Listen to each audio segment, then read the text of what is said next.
Salut à tous, c'est Pixel, on se retrouve pour cette vidéo critique retour gagnant légèrement inattendue. J'avais juste envie de retourner rapidement au cinéma, de ne pas attendre Premier Contact. J'hésitais entre ça et Sausage Party, je l'ai fait à la pièce au pile ou face. Non, même pas, je dis des bêtises, non, au final je me suis dit Sausage Party, on va le mettre de côté, je suis allé voir Allier.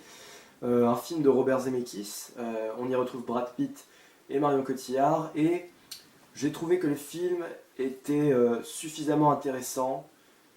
C'est Robert Zemeckis, donc voilà, hein, Robert Zemeckis c'est quand même Retour vers le futur, Qui veut la peau de Roger Rabbit, Le Pôle Express, autant de films géniaux, réussis, hyper prenants, magistral, franchement des films magistral, bref. Et je me suis dit, ça vaut le coup quand même peut-être de faire un petit détour par là, aller voir ce que ça donne, parce que les films de Robert Zemeckis, je connais surtout les comédies fantastiques, comme celle que je viens de vous citer, où vraiment il y a de la magie, de la fantaisie, mais là, sur un contexte de guerre, d'espionnage, je me suis dit, bon, allons-y, le duo me semblait assez intéressant, Brad Pitt et Marion Cotillard, mais pourquoi pas, hein, bien que Marion Cotillard, hein, on sait tous, voilà. Mais bon, et en gros, les reproches du film, vous allez voir que c'est essentiellement vers elle que je vais me tourner à ce niveau-là, les choses n'ont malheureusement pas changé, et bien que je trouve le film plutôt pas mal, après, je vais pas crier haut et fort sur les toits que le film est excellent ou quoi, c'est un petit retour gagnant, franchement, ça mérite pas d'en discuter pendant 1000 ans, ça ressort pas de ouf, d'ailleurs je viens de voir les entrées, là ça fait quoi, ça fait une semaine ou deux que c'est sorti, on n'a pas dépassé les 100 000 entrées. Bon après il y a du lourd dans la concurrence, hein. Il y a quand même Vaiana, les animaux fantastiques, moi dans mon ciné il y a même encore Doctor Strange, donc enfin voilà, parenthèse, on sort de la parenthèse. Et donc voilà, je trouve que le film va passer légèrement inaperçu, il n'est pas non plus au premier plan, et voilà, c'est un petit peu dommage pour un Robert Zemeckis, mais au moins il a un petit propos, il a une mise en situation qui est ambitieuse, audacieuse de base, mais on va voir qu'il y a certains défauts qui font redescendre le niveau direct, l'émotion, le bouleversement n'y sont pas forcément. Brad Pitt est excellent, je trouve que... Brad Pitt d'ailleurs, je cherchais, enfin je me disais, dans quel film Brad Pitt a-t-il joué, et quel film il n'a pas réussi. J'en voyais pas pour l'instant, hein, que ce soit de Rencontre avec Joe Black, que ce soit World War Z, ou même Inglourious Basterds, que je déteste, je trouve quand même qu'il joue hyper bien dedans, on en reparlait il y a pas longtemps aussi. Enfin voilà, bref, je m'égare un petit peu là, j'ai tendance à dériver, mais bref. Donc retenez surtout que le film est pas sensationnel et pas ouf, mais qu'il mérite d'être vu pour la performance de Brad Pitt qui est somme toute intéressante. Pour le propos, mais après des films dans le même genre, il y en a des beaucoup plus réussis, il y en a des beaucoup plus approfondis, c'est vraiment pas hyper original, c'est très bien amené, c'est très bien construit on va dire, mais c'est mal joué et ça n'a rien de très frustrant. Par rapport au scénario qu'on a envie de vous donner, on cherche la frustration et malheureusement, ça ne fait pas partie des choses que propose le film. Est-ce que c'est un jeu? Donc le film commence dans le désert, on voit un soldat qui est parachuté, qui rejoint ensuite la ville de Casablanca et il doit tout de suite trouver une agent avec laquelle il doit s'associer très vite pour faire une mission d'infiltration, d'espionnage, puis une mission assassinat à Casablanca où ils vont devoir éliminer un dirigeant nazi qui est établi à Casablanca. La mission est un succès, ils réussissent à assassiner le nazi. Ils rentrent ensuite en Angleterre et tombent amoureux, ont envie de continuer leur vie ensemble, ils se marient, ont une petite fille, et un jour, boum, qu'est-ce qu'on annonce au mari, à Brad Pitt? On lui dit que sa nana, elle est pas très claire, et qu'apparemment elle enverrait des renseignements assez importants aux nazis. Et donc à partir de là, l'ambiguïté commence, et Brad Pitt va tout faire pour savoir démêler le vrai du faux, se dire est-ce que ma femme se fout de ma gueule depuis le début, ou est-ce qu'elle est sincère, et est-ce que mes supérieurs sont en train de jouer avec moi pour jouer avec mes nerfs, quoi. Voilà. Ils vous font confiance? Je suis très douée pour faire semblant, Max.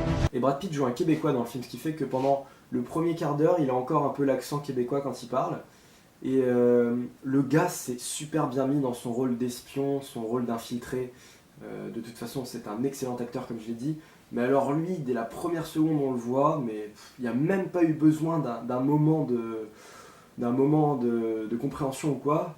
Tout de suite, il est dedans à fond, c'est le mec hyper discret, hyper carré, hyper droit. Une fois sorti de la mission à Casablanca, on voit que le personnage commence un petit peu plus à se dévoiler, commence un petit peu plus à montrer ses émotions et à vraiment vivre sa vie sans se cacher et à ressentir en fait les choses.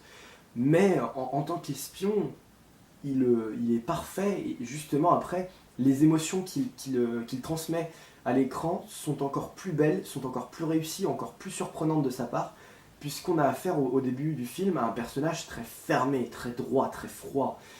Et du coup là-dessus pour moi Brad Pitt il est vraiment génial, c'est un sans faute, et là-dessus ça va être l'exact opposé de Marion Cotillard, on va tout de suite attaquer sur elle aussi.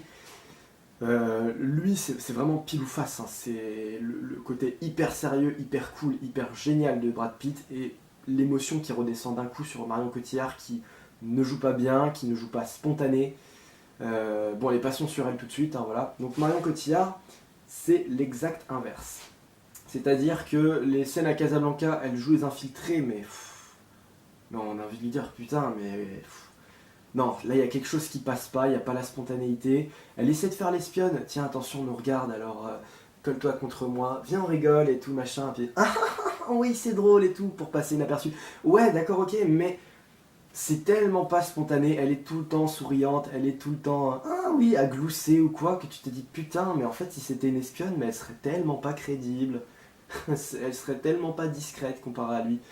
Et voilà, bon, et à partir du moment où ça va long, en fait je l'ai trouvé intéressante qu'à la fin, Marion Cotillard, soyons sérieux. Sur le climax de fin, les 10 dernières minutes pour terminer le film, là, tu te dis, ok. Sauf que Marion Cotillard, 10 minutes d'intérêt sur un film, bah ça sert à rien. Et quand ils sont à Londres et tout, que ça y est, il y a les soupçons qui commencent à naître également envers elle, c'est là que, justement, comme j'avais dit, devrait naître la frustration chez Brad Pitt, qui est bien joué. La frustration aussi pour nous, spectateurs, le bouleversement de se dire, mais mince, le suspense, tout ça, qui devrait vraiment nous faire bouillir d'impatience jusqu'à la fin. Et il n'y a absolument pas ça, et ce n'est pas du tout ce que j'ai ressenti, et je doute que d'autres spectateurs le ressentent. Puisque... il y a de l'amour entre les deux, voilà, il y a de l'intime, il y a du relationnel, mais elle joue tellement mal au final, enfin, je suis peut-être un peu sévère, mais bon, elle joue mal, ça c'est clair, tellement mal, je sais pas, mais elle joue mal et c'est tellement pas spontané qu'on n'arrive pas à s'attacher au personnage, ça c'est un problème récurrent qui fait que du coup, voilà, on s'en fout un peu, bien qu'à la fin, il se passe ce qui se passe, mais voilà, ce personnage de Marion Cotillard, on s'en foutrait presque bientôt qu'elle soit une espionne nazie ou qu'elle soit franche, tellement elle a pas d'intérêt. C'est qu'à la fin en fait qu'elle révèle les vraies raisons de sa personnalité, quelle qu'elle soit, je veux dire. Mais ça aurait peut-être dû arriver peut-être plus tôt dans le film, je ne sais pas, ou qu'il y ait des bouleversements plus importants, qu'elle soit plus expressive ou plus inexpressive, j'en sais rien, mais là je vois la comédienne en fait, je vois l'actrice et je ne vois pas le personnage. Et ça c'est hyper grave quand on fait du cinéma. Quand on voit Marion Cotillard mais qu'on voit pas le personnage qu'elle veut jouer. Mais là c'est le gros défaut du film, quoi. Ça casse tout. Elle n'a pas réussi à rentrer dans la peau de son personnage du tout. Vraiment pas pour moi. Et des fois elle y arrive, mais ça retombe tout de suite, ça rechute, elle n'est pas en accord avec ce qu'elle fait. J'ai trouvé aussi que l'attachement entre les deux était très rapide. Là où Brad Pitt est très réticent, et elle est très, justement, très poussée par son désir dès le début, elle a tout de suite envie de coucher avec lui pendant la mission à Casablanca, et lui il dit ouais non, si on baise notre mission, et à la fin c'est nous qui sommes baisés. J'ai retenu cette phrase parce qu'elle est très intelligente, je trouve, bien que vulgaire, mais voilà. Et au final ils vont finir par succomber pendant la mission à Casablanca quand même, ils vont quand même le faire, ils vont finalement tomber amoureux pour de vrai, les sentiments sont quand même sincères dans le film. C'est tout ce que j'ai à dire en matière de spoiler, j'irai pas plus loin. Mais toujours est-il que l'attachement est quand même hyper rapide. Après, je sais pas quelles étaient les mentalités, les mœurs en 40, mais en rentrant d'une mission, ça fait une semaine qu'ils se connaissent. Ils décident de se marier quelques mois après, d'avoir un gosse et tout, enfin tout s'enchaîne hyper rapidement, alors que c'est quand même des espions. À chaque fois dans un film d'espionnage ou dans un film où voilà, il y a des gens infiltrés, on dit je peux pas faire ma vie puisque je suis un espion, j'ai des responsabilités, je sais qu'il y a des dangers qui pèsent sur moi. Et en fait, c'est exactement ce qui va se passer dans le film. Il y a des dangers qui vont peser sur les deux, qui vont leur tomber dessus parce que ce sont des espions. Donc, pourquoi avoir été aussi vite en besogne alors que Brad Pitt savait lui-même que cette vie-là, cette vie de famille ne lui correspondait peut-être pas et qu'il avait peur de tout foirer, qu'il avait peur de se mettre en danger. Pourquoi ne se sont-ils pas plus posé la question de douter, de voilà... C'est pas un gros reproche que je fais au film, mais je trouvais que justement que voilà, il manque une scène ou deux peut-être pour nous expliquer que le rapprochement n'a pas été facile, mais qu'il a fini par se faire. Parce que là c'est t'as vu, on est copains, on bosse ensemble, bah viens, vas-y, on se met ensemble à la fin de la mission. C'est un peu pas expliqué, c'est un peu rapide et c'est un peu dangereux. Et du coup, c'est un peu linéaire de se dire que forcément après il va leur arriver une couille, c'était sûr. En termes de mise en scène, il y a quelque chose d'assez sympa avec la perception du personnage, le point de vue, qui est très souvent centré sur celui de Brad Pitt, qui lui justement va peut-être donner les quelques petites touches de suspense et de doute auprès du spectateur, notamment je vais pas dire en espionnant sa femme, mais en la surveillant de très près. Il y a des jeux de miroir, il y a des jeux de regard, des images, des images mentales, je crois que ça s'appelle comme ça. Enfin bref, c'est quand la caméra se met exactement à la vue d'un personnage. Et du coup, on a vraiment l'impression d'être plongé au cœur du film et de tout surveiller en même temps que lui. Ça, c'est super. On fait partie de l'action. On n'est pas seulement spectateur, mais on est spectateur à l'intérieur du film. Là-dessus, voilà. Après, comme je vous l'ai dit, Marion Cotillard nique toute l'intrigue à cause de son jeu pourri. Donc du coup, on n'est pas forcément si frustré que ça, mais au moins, on est avec Brad Pitt et on a les mêmes a priori que lui, ça c'est sûr. On a par exemple une scène où il va essayer de la tester, où en fait, son supérieur lui dit qu'il va faire semblant de l'appeler pour lui remettre une information importante concernant une attaque qui va avoir lieu, ou quelque chose comme ça, un événement important en rapport avec la guerre, et qu'il doit tout de suite le noter devant sa femme, et voir si elle va transmettre l'information aux nazis. Et après il part genre dans la salle de bain ou je sais plus quoi, et depuis la salle de bain il règle le miroir ou il regarde dans un miroir pour voir sa chambre, voir ce qu'elle est en train de faire, et on voit la main qui commence à arriver sur le papier. Et là-dessus il y a vraiment une mise en scène où tu te dis, il y a de l'idée, c'est pas forcément hyper original, mais il y a de quoi faire, c'est un truc vieux comme le monde qui marche toujours, l'idée du miroir pour voir derrière toi sans qu'on te grille en train de surveiller, enfin voilà. C'est pas bête, mais encore faut-il que voilà, il y ait tout ce qui manque à côté du film pour que cette idée du miroir fasse vraiment grosse impression. On m'a dit que vous étiez belle.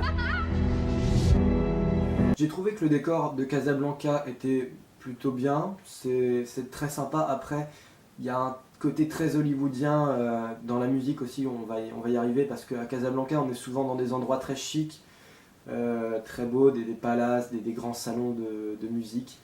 Et c'est très beau, on voit peut-être pas trop le côté Casablanca vraiment marocain, c'est plus le côté Casablanca européen de luxe.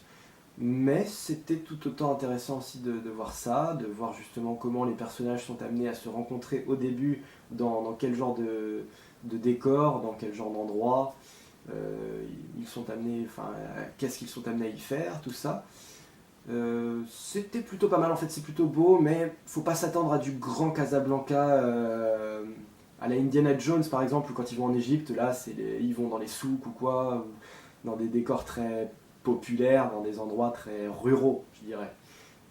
C'est vraiment le Casablanca de luxe en grande partie, il y a une petite scène dans le désert et puis basta, quoi, ça s'arrête là. Et à Londres, c'est plutôt pas mal, mais c'est pareil, quoi, on n'est pas vraiment dans le centre-ville de Londres, c'est aux alentours, je sais même pas s'ils sont vraiment à Londres, à mon avis ils sont dans la banlieue, donc voilà.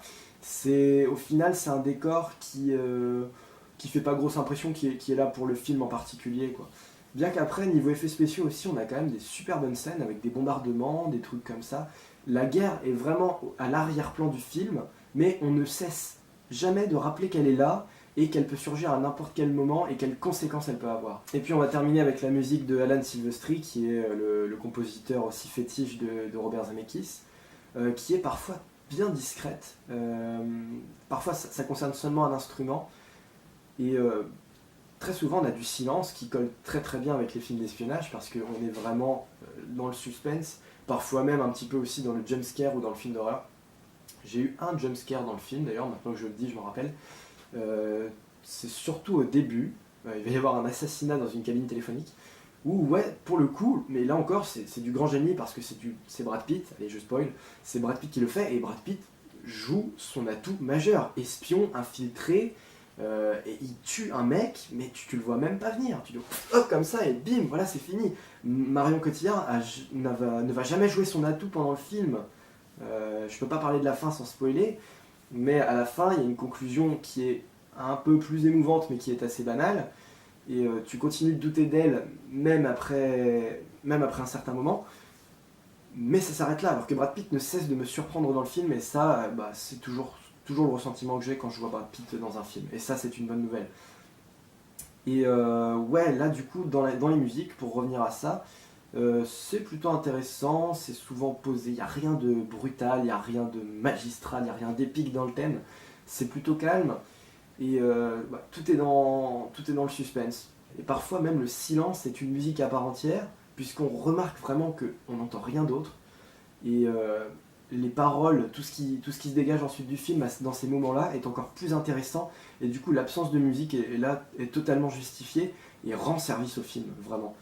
Souvent un film silencieux c'est des fois mauvais, là ici c'est vraiment pas le cas. On avait vu la BO de Doctor Strange qui était assez discrète, ce qui donnait un truc pas mal, mais elle aurait pu être plus grande. Là pour le coup c'était 50-50, que là vraiment je trouve que les choix des instruments et l'ambiance du film, très calme, très discrète, toujours vraiment comme de l'espion, comme de l'espionnage, comme un espion, toujours dans la réflexion et dans le calme, c'est aussi très très bien pour se plonger dans le film et pour savourer, tout à fait.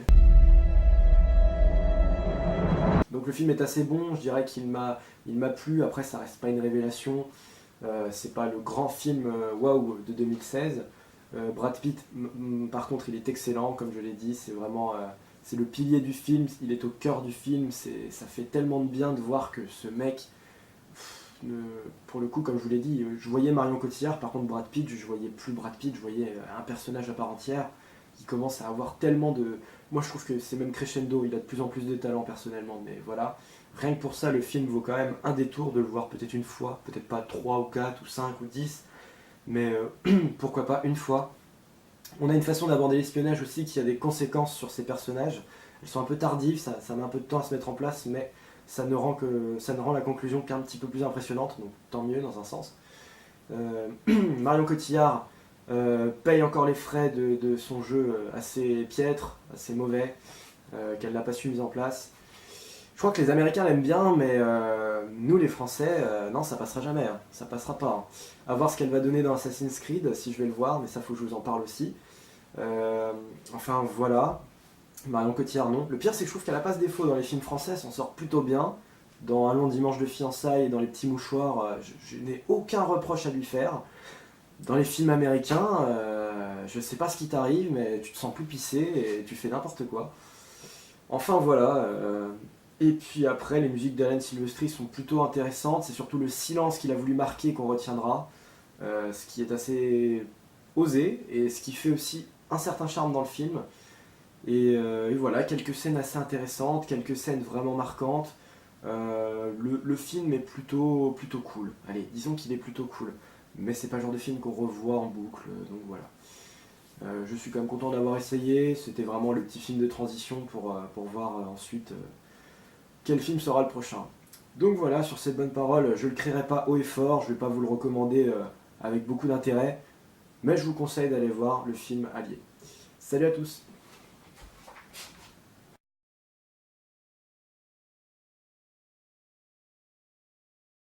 Bienvenue dans ce back retour. Je voulais vous dire que la critique de Premier Contact arrive rapidement. Aujourd'hui nous sommes le jeudi 8 décembre à l'heure à laquelle je vous parle. Je vais voir le film demain soir. Donc ça va pratiquement s'enchaîner. Voilà, la vidéo de Premier Contact va bientôt arriver. Rappelez-vous également que la semaine prochaine il y a la vidéo de Bienvenue à bord pour la réouverture du train de la mine. J'espère que tout se passera bien, qu'on va pouvoir le faire. Je pense qu'il n'y aura pas non plus de soucis, on a toute la journée pour le faire. Donc voilà, n'oubliez pas également, je ne vous l'ai pas encore dit, mais je vous le dis, il y aura un match qui concernera deux films qui vont sortir en décembre, mais je ne sais pas si j'irai les voir en décembre, mais voilà, toujours est-il que peut-être que vous avez déjà compris de quel film je veux parler, mais voilà, ils seront révélés dans la prochaine vidéo de Bienvenue à bord. Après, il y aura certainement Rogue One, tout va s'enchaîner ensuite derrière Rogue One. Que je ne sais pas exactement quand est-ce que j'irai le voir concrètement, mais bien sûr je vais le voir. Donc voilà tout ce que j'ai à vous dire. N'oubliez pas donc Premier Contact d'ici quelques jours. Le match dans Bienvenue à bord si jamais vous voulez choisir la prochaine critique, enfin une critique dans quelques semaines. Et puis Rogue One, retour très certainement, il y aura peut-être encore un petit film inattendu, qui sait, j'en sais rien. Donc voilà, n'oubliez pas que vous avez les cartes en main la semaine prochaine, et sur ce, je vous dis à plus tard, merci à vous d'avoir suivi cette vidéo, et à la prochaine.